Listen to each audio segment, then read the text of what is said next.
MBBS in just 16 lakhs. Kyrgyzstan, Central America, Russia, Georgia. Orbit Global Education.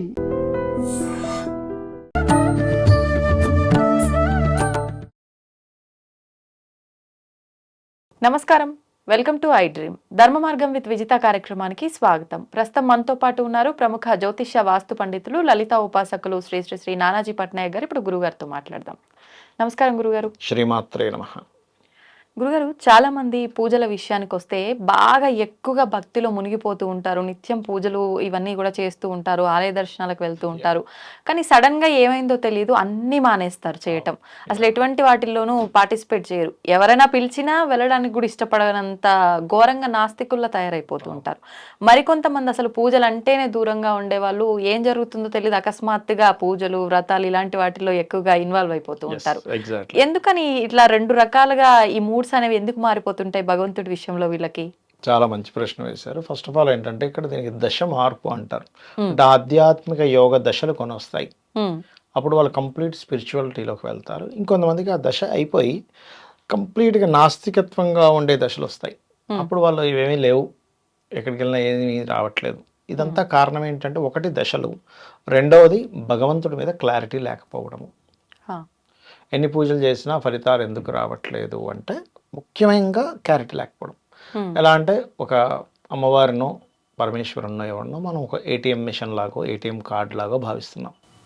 ఎంతసేపు వెళ్ళగానే మనం card పెట్టగానే డబ్బులు రావాలి, గుడికి వెళ్ళగానే మనకి డబ్బులు కలిసి వచ్చేయాలి, ఇంట్లో పూజ చేయగానే లక్షలు కలిసి వచ్చేయాలి, క్షేత్రానికి తిరుపతికి వెళ్తే మన పని అయిపోవాలి. అంటే ఆయన మొక్కితే ఏదో అవుతుంది అనేది, ఏదో అవుతేనే నేను మొక్కుతాను, ఏది ఎక్కడికి వెళ్ళి మొక్కితే నాకు ఏదవుతుందో అక్కడికి వెళ్తాను, అవ్వకపోతే వదిలేస్తాను అనే పాయింట్ ఆఫ్ వ్యూలో మీరు పూజలు చేస్తే అదేదో మీకు యోగం వల్ల సిద్ధించవచ్చేమో కానీ అసలు అది మీరు దైవాన్ని చూసే లక్షణం అది కాదు అంటా నేను. అసలు మీరు చూస్తున్నది దేవతని. సొంత తల్లినైనా మీరు స్వార్థంగా చూడగలరా? లేదు. సొంత తల్లి కొడుకుని స్వార్థంగా చూస్తే ఎలా అనుకుంటాం మనం? అసలు చూడరు అండి. అసలు తల్లి కొడుకుని ఇంత స్వార్థంగా చూస్తుందా? నువ్వు నాకు ప్రతి నెల జీతం తెచ్చి పెడితేనే నేను ఇంట్లో పెట్టుకుంటే పంపించేస్తాను. ఉన్నారంటారు అలాంటి వాళ్ళు. ఎక్కడో మాతృదోషం పితృదోషాలు ఉంటాయి, అట్లాంటి వాళ్ళు ఉంటారు కోర్టులో ఒకరు ఉంటారు. కానీ సొంత తల్లిదండ్రుల్ని లేకపోతే సొంత తల్లిదండ్రుల పిల్లల్ని అలా చూస్తేనే మనం ఒప్పుకోము. అలాంటి నువ్వు దేవతను ఆ కోణంలో చూస్తున్నావు. అసలు నువ్వు ఎందుకు పూజ చేయాలనే కాన్సెప్ట్ నీకు లేదు, ఎలా చేయాలనేది లేదు, ఫలితం రావట్లేదు అందుకు నేను వదిలేస్తాను అంటున్నావు. ఎప్పుడో లక్కీగా ఫలితం వస్తే నువ్వు పట్టించుకుంటున్నావు. అంటే నీ కాన్సన్ట్రేషన్ అంతా కూడా ఫలితం మీదే ఉంది కానీ దేవతని ఎలా అర్థం చేసుకోవాలనే దాని మీద లేదు. మన అంటే జీవితంలో రిలేషన్స్ కూడా ఎందుకు పాడవుతున్నాయంటే వాడి వల్ల లాభం ఉంటే నేను కంటిన్యూ అవుతా, అంతే. అవును, లాభం లేకపోతే నేను వదిలేస్తా. ఎత్తడం కూడా, ఆఖరికి ఫోన్ ఎత్తడం కూడా వీటితో లాభం ఉంటేనే ఫోన్ ఎత్తాం, లేకపోతే ఎందుకు? అంత కమర్షియల్ అయిపోయింది. ఈవెన్ ఈ కమర్షియల్ని మనం దేవతకు కూడా తీసుకెళ్ళి ఆపాదిస్తున్నాము. అందుకే దేవత దగ్గర మనకు ఫలితం రావట్లేదు ఒకటి. ఇంకొంతమంది అంటారు, ఏమంటే నేను 20 ఏళ్ళ నుంచి పూజ చేస్తున్నాను కానీ నాకు ఫలితం రావట్లేదు అంటాడు. దీనికి కారణం ఏంటంటే మనిషి అక్కడ కూర్చున్నాడు పూజ చేయడానికి, వాడి బుద్ధితో కొన్ని స్తోత్రాలు చదువుతున్నాడు, కానీ ఈ రెండిటి కంటే అతి ముఖ్యమైనటువంటిది మనసు అక్కడ పెట్టట్లేదు. మనసు ఏమో ఎక్కడో తిరుగుతుంది. బాస్ ఏమంటాడో, ఇంటికి రెంట్ కట్టాలి, లేకపోతే గర్ల్ ఫ్రెండ్ ఏమంటుందో, బాయ్ ఫ్రెండ్ ఏమంటాడో, ఫ్రెండ్తో గొడవ అయింది నిన్న, లేకపోతే ఇక్కడ ఏదో క్లయింట్ రానన్నాడు, కస్టమర్ ఏదో అయింది, ఇవే తిరుగుతూ ఉంటాయి. ఆ ఉన్న అరగంట కూడా మన మనసును అక్కడ పెట్టట్లేదు. మీరు ఎప్పుడైతే మనసు పెట్టి పూజ చేయరో 100% మీ పూజ ఫలించదు. మీరు ఎందుకు అంత దాగేందుకు? మీరు ఫుడ్ తినేటప్పుడు ఒక విషయం చెప్తారు, ఫోన్ చూసుకుంటూనో టీవీ చూసుకుంటూనో మాట్లాడకుండా తినకండి, మాట్లాడుకుంటూ దాని మీద కాన్సన్ట్రేషన్ చేయండి అంటారు. ఎందుకంటారు? సైంటిఫిక్గా మీరు ఏవైతే ఫుడ్ తిందామని చూస్తున్నారో దానికి సంబంధించిన లోపలవి ఊరుతాయి, లోపల దానికి సంబంధించిన కొన్ని యాసిడ్స్ లాంటివి మన కడుపులో మనం చూస్తున్న దాని రసాయనాలు. అంటే నువ్వు ఒక పని చేసేటప్పుడు తినే తిండికే నువ్వు సరిగా చూడకపోతే నీ ఒంటికి పట్టదు. అంటే ఒక రకంగా సింపుల్ గా చెప్పాలంటే రెస్పెక్ట్ ఇవ్వట్లేదు ఆహారానికి, మనం అనుకోవచ్చా? రెస్పెక్ట్ ఇవ్వట్లేదు. ఆహారం ఇది తింటున్నావు నువ్వు చెప్పట్లేదు, ఫస్ట్ నువ్వు చెప్పాలి. దీక్ష తీసుకునేటప్పుడు కూడా లేదా ఒక కలశం పెట్టేటప్పుడు ఒక మంత్రం తీసుకునేటప్పుడు కూడా దేవతకి చెప్తారు, అమ్మ రేపటి నుంచి నేను ఇది చేస్తున్నాను, నేను చేసేది ఆటంకం కలగకుండా కాపాడు, మనం పూజ కంప్లీట్ అయ్యాక కూడా అమ్మాయి ఏదైనా తప్పు ఉంటే క్షమించు అని చంపలేసుకుంటాం. అవును, అవునండి. ఎందుకు వేసుకుంటాం అంటే అక్కడ దేవత చూస్తుంది, దేవత ఉంది ఉన్నారు. అనే భావన మనకు కలగనప్పుడు ఉమ్, మనం చేసే పూజ ఏదో ఈ వస్తువు అక్కడ ఆ వస్తువు ఇక్కడ కదిపినట్టే ఉంటుంది. కానీ ఉమ్, మీకు ఎక్కడా కూడా దేవతకి మీరు కనెక్ట్ అవ్వరు.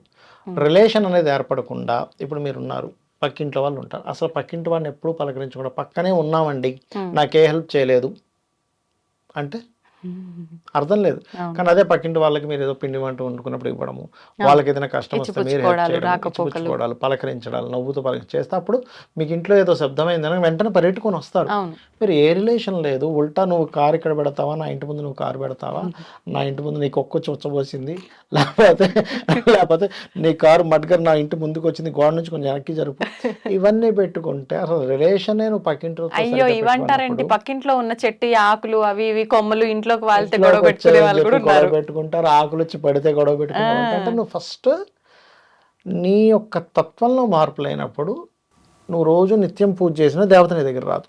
ఎలా అంటే ఫస్ట్ మన శరీరాన్ని కూర్చోబెడుతున్నాం పూజకి, ఆలోచనతో బుద్ధితో నీకు కొన్ని వచ్చిన స్తోత్రాలు చేస్తున్నావు, మనసుని కనెక్ట్ చేయట్లేదు, రాదు.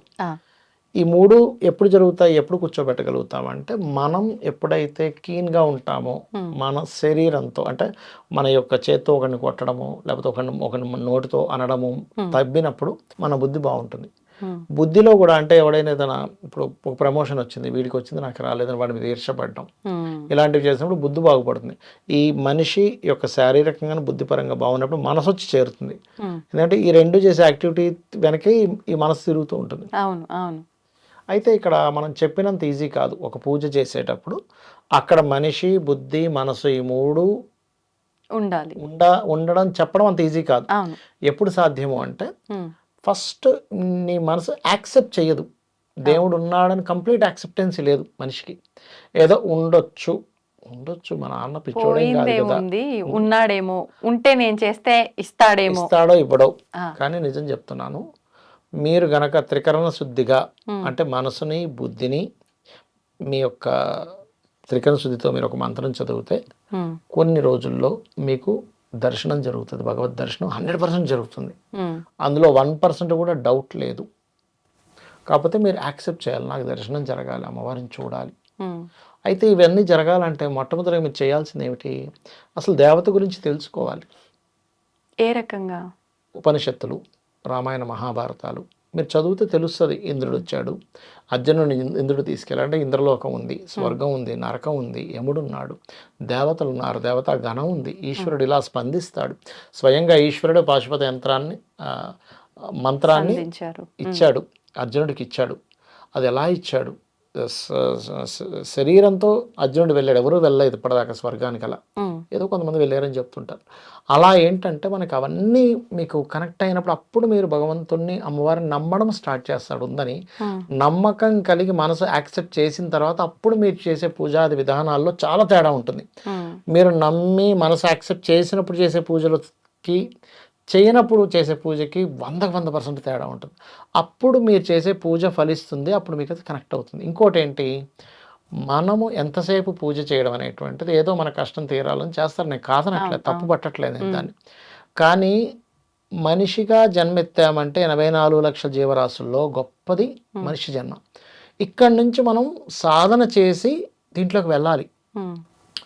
మీకు రాబోయే 5 years ఒక టైం రాబోతుంది. ఎలాంటి టైం అంటే మొత్తం బ్లాక్ మ్యాజిక్స్ టైం, గుర్తుపెట్టుకోండి. మొత్తం ఎక్కడ చూసినా సరే ఎవడో బ్లాక్ మ్యాజిక్ చేశాడు, నేను తీయించుకుంటున్నా, లేకపోతే ఎవరికో చేయాలి. ఈ సమయమే రాబోయే 5 సంవత్సరాలు ఉంది, గుర్తుపెట్టుకోండి. రాబోయే నిజంగా చెప్తున్నా, 100% 2025 నుంచి స్టార్ట్ అయింది ఆల్రెడీ. మీనంలోకి ఎప్పుడైతే శని ఎంటర్ అయ్యాడో, మీనము మేషము ఈ 2 రాసుల్లో శని సంచరిస్తున్నా అంటే బ్లాక్ మ్యాజిక్ టైం ఇది. ఓకే, ఎక్కడ మీరు పట్టుకోండి, మీరు చూడండి, ఈ మధ్య అంతా అదే వింటుంటాడు, ఎవడో బ్లాక్ మ్యాజిక్ అంటాడు, నాకు ఎవడైతే చేశాడు, నేను ఏదో తీయించుకుంటున్నాను. అంటే అది భావనేనా, నిజంగా జరుగుతున్నాయి అంటారా? కొంత భావన ఉంటుంది, కొంత పిచ్చి ఉంటుంది, చేసారేమో అని. కొంతమందికేమో నిజంగానే జరుగుతుంటుంది, కొంతమంది ఊహించుకుంటారు, ఇట్లా రకరకాలు ఉంటుంది. కొంతమంది జరిగే కొన్ని దశల వల్ల అలా అనిపిస్తూ ఉంటుంది, వాళ్ళకి నిజంగా ఎవరు ఏం చేయరు, లేకపోతే ఎవరో చేయకపోయినా సరే ఏదో ఒకటి వచ్చి తగులుకుంటుంది. అంటే వీళ్ళు వెళ్ళి ఎక్కడికో వెళ్ళి అక్కడ కొన్ని దాన్ని ఏమంటారు పిశాచాలు ఉంటాయి, వచ్చి వీళ్ళని పట్టుకుంటాయి. అయితే ఎవరైతే ఉదయం సాయంత్రం వారు నిష్టగా గనక ఒక అనుష్ఠానం చేయగలిగితే, ఒక మంత్రాన్ని తీసుకొని శ్రీమాత్రే నమః లేదా లలిత సహస్రనామాలు, అయితే ఇవన్నీ ఏంటి, నీ మనసు, నీ బుద్ధి, నీ కార్యాచరణలో కూడా మార్పు వచ్చి కూర్చోవాలి దేవుడి దగ్గర. ఇవి మాత్రం ఇలాగే ఇప్పుడు మనకి సినిమాల్లో చూపిస్తుంటాడు, ఒక విలన్ పెద్ద బొట్టు పెట్టుకొని ఒక ఎవరిని చంపేస్తాడు, చంపేసి ఇక్కడ పూజ చేస్తుంటాడు. అలా చేస్తే దేవుడే మనకి ఇచ్చాడు. కాకపోతే దేవుడి మీద నమ్మకం ఉన్నప్పుడు ఇక్కడ మీకు అనిపించవచ్చు, మరి రావణాసుడికి ఎలా ప్రత్యక్షం అయ్యాడంటే నాకు చాలా డౌట్స్ వచ్చేవి. మరి రావణాసుడు అంత దుర్మార్గుడు కదా, అని బ్రహ్మ ఎలా ఆయన శివభక్తుడు చెప్తానండి. బ్రహ్మ దగ్గర పొందాడు, శివుడి దగ్గర కదా ఆయన పొందింది, బ్రహ్మ దగ్గర పొందాడు. శివుడి దగ్గర కదా ఆయన పొందింది వరం, బ్రహ్మ దగ్గర పొందాడు వరాన్ని. బ్రహ్మ ఇచ్చాడు ఆయనకి వరం. శివుడి దగ్గర ఒకసారి ఒక కొండ దగ్గరికి వెళ్ళి ఆయన అక్కడ వెళ్తుంటే చెప్తాడు నందీశ్వరుడు, ఇది శివుడికి సంబంధించినటువంటిది, ఇది ఇక్కడ నుంచి ఎవరు వెళ్ళడానికి వీల్లేదంటే నాకే ఎదురు చెప్తారు, నేను దీన్ని మొత్తం లేపేస్తానని 2 చేతులతో లేపుతాడు. ఆయన ఒక్కసారి శివుడు పైన ఉన్న శివుడు బొటన వెళ్తే ఇలా అంటే చేతులు అందులో ఉండిపోయి ఏడుస్తాడు. అసలు అప్పటి నుంచే రావణ అని పేరు. రవం చేశాడు గట్టిగా, ఏడుస్తే అప్పుడు నువ్వు మళ్ళీ స్తుతించు, ఆ శివుడిని స్తుతిస్తే అప్పుడు నీకు వదులుతాడు అని. అప్పటి నుంచి రావణ పేరు అతనికి. అలా ఏంటంటే మనము నమ్మకము భగవంతుడు ఉన్నాడనే భావనతో చేసి ఒక సాధనా మార్గం లాగా, ఒక ఏటీఎం కార్డ్ లాగో, ఒక ఏటీఎం మిషన్ లాగో భగవంతుని చూడడం కాకుండా నేను ఒక సాధన చేస్తున్నాను. ఇప్పుడు చాలామంది మీరు ఇందాక అడిగారు ప్రశ్న, కొంతమంది చేస్తూ వదిలేస్తారండి, కొంతమంది సడన్గా పట్టుకుంటారు.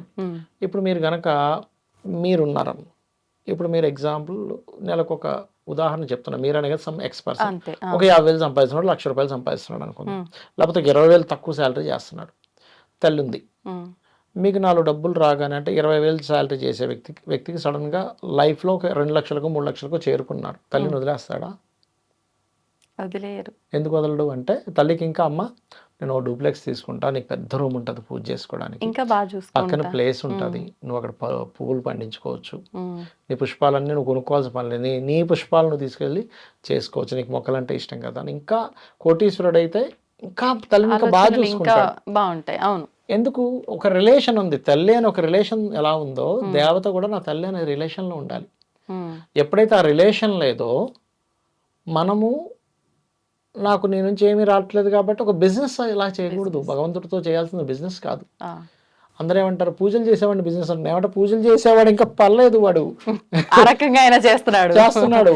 ఇక్కడ నువ్వు తెలియకుండానే ఒక బిజినెస్ లోకి వెళ్ళిపోయావు. నాకు ఈ ఫలితం వస్తే ఒక ఏటీఎం కార్డ్ లాగో ఏటీఎం మిషన్ లాగో నాకు ఈ ఫలితం వస్తే ఈ టెంపుల్కి రెగ్యులర్గా వెళ్తా, ఈ ఫలితం రాకపోతే అమ్మో ఈ టెంపుల్ మానేస్తా అంటే అది కాదు.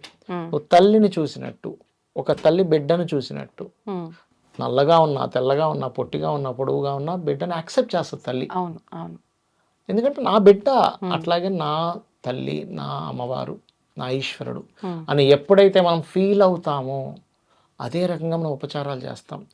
నీ కంటికి నువ్వు ఇప్పుడు అనుభవిస్తున్నటువంటి కర్మ నీ కంటికి కనబడొచ్చు, ఏమిటో ఎన్ని పూజలు చేసినా ఫలితం రావట్లేదు. కానీ నువ్వు ఎప్పుడైతే నిత్య సాధన చేస్తావో ఈ సాధన ఫలితం ఆఫ్టర్ డెత్ తర్వాత దేవత నిన్ను తీసుకెళ్తుంది, ఎక్కడ తీసుకెళ్ళాలి, ఈ సంసార బంధం నుంచి విముక్తిని కలిగిస్తుంది. అది నిజమైనట్టు నిర్వచనం పూజలు చేయడానికి. అంతేగాని ఏదో కష్టం వచ్చింది కాబట్టి వెంకటేశ్వర స్వామిని, కష్టం పోయాక మళ్ళీ వెంకటేశ్వర స్వామి కాదండి ఇంకో మతంలోకి వెళ్ళిపోవడం. అంటే అసలు కష్టాలు వచ్చినాయి కదా అని చెప్పి పూజించకూడదా? పూజించే భావన భక్తిగా ఉండాలా? నేను అనేది ఒకటే, మీరు అడగండి అమ్మవారిని. ఇప్పుడు మీరు ఉన్నారు, మీకు చిన్న పాప ఉందనుకుందాం, ఒక కత్తెర కావాలన్నది మీరు ఇస్తారా? ఎందుకు ఎవరు కన్న కూతురు కాదు కదా, తనకి తెలియదు ఎలా. అలాగే మనకు అర్హత లేనప్పుడు, మనం దానికి యోగ్యత లేనప్పుడు ఇవ్వడు భగవంతుడు. నువ్వు పుట్టింది ఆ పర్పస్ కోసం కాదనుకోండి, నీకు ఇవ్వడు. ఓకే, నీ పర్పస్ అది కాదు, నీ లైఫ్ అది కాదు, ఇవ్వడు. అరే బాబు నువ్వు పుట్టింది వేరేరా బాబు అని చెప్పలేడు బయటకు వచ్చి సడన్గా. అది మనం అర్థం చేసుకోవాలి. నువ్వు పూజించు, అడుగు, ఇచ్చాడా ఓకే డన్, ఇవ్వలేదా సంతోషం. కానీ నీ పూజ విఫలం అవ్వదు అంటున్నాను నేను. పలానా పూజ చేశానండి ఇది రాలేదు, పూజ విఫలమైంది అనుకోకు, దీని ఫలితం ఇంకో దగ్గర నీకు ఉంటుంది.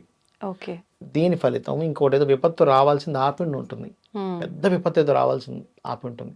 కానీ నేను అనేది ఏంటంటే ఒక పూజ ఒక సాధనలా చెయ్యి. నీ లైఫ్లో ఒక సాధన చేస్తున్నాను, అమ్మవారి భక్తులు అంటే ఇంక అమ్మవారే కంప్లీట్గా ఒక లైఫ్ స్టైల్లో మనకు కొన్ని అలవాట్లు ఉంటాయి. జిమ్కి వెళ్ళడం అవును.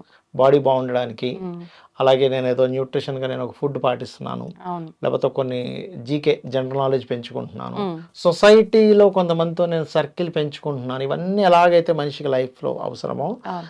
నీ జీవితం అంటే ఇది ఒకటే కాదు, లైఫ్ ఆఫ్టర్ డెత్ ఇంకోటి ఉంది. దానికోసం నువ్వు సిద్ధపడు, ఉమ్, దానికోసం నువ్వు ఒక సాధనా మార్గంలోకి వెళ్ళు. ఇది మనం అర్థం చేసుకోవాలి. ఓకే. అంటే దానికోసం ఇక్కడ మనం మార్గం క్రియేట్ చేసుకుంటున్నాం కాబట్టి చేసుకోవడానికి అది మంచిగా చేసుకోవాలి మన ఎగ్జాక్ట్లీ మన బిహేవియర్ ఎగ్జాక్ట్లీ అంతా. దేవత అంటే ఏంటో నీకు తెలియాలి ఫస్ట్. ఉమ్. ఎంతసేపు దేవతని ఏటీఎం మిషన్ ఒకలా చూస్తానంటే ఎట్లా? నువ్వు చూస్తున్నావు కానీ నువ్వు చూసినా చూడకపోయినా ఆమె ఇవ్వాల్సింది ఇస్తుంది. ఇస్తూనే ఉంటుంది. అట్లాంటప్పుడు ఆ భావనే అనవసరం. అవసరం ఇది అర్థం చేసుకోవాలి దీన్ని బట్టి. చేసుకోగలగాలి. సంతోషం అండి, నిజంగా చాలా చక్కటి వివరణ ఇచ్చారు. ధన్యవాదాలు. శ్రీమాత్రే నమః. And for more videos, Please subscribe to iDream. Please subscribe to iDream. Please subscribe iDream. And please subscribe to iDream. For more videos, subscribe to iDream. please like, share, and subscribe to the channel. Congratulations, iDream. Subscribe to iDream. Subscribe to iDream. So subscribe to iDream Media. iDream ki iDream team అందరికి huge congratulations. Please subscribe iDream Media. Please subscribe to iDream. Subscribe iDream. Please subscribe to iDream. iDream అంటే నా కళల channel subscribe చేసుకున్న నోరు తిరుగుతలేదు, మీరైతే గంట గుర్తు కొట్టండి. For more such videos, please subscribe to iDream. Subscribe to iDream. Please subscribe to iDream. Please subscribe iDream Media. Please do subscribe to iDream. Please subscribe to iDream Media. For best entertainment and information, please subscribe iDream. And don't forget to subscribe to iDream.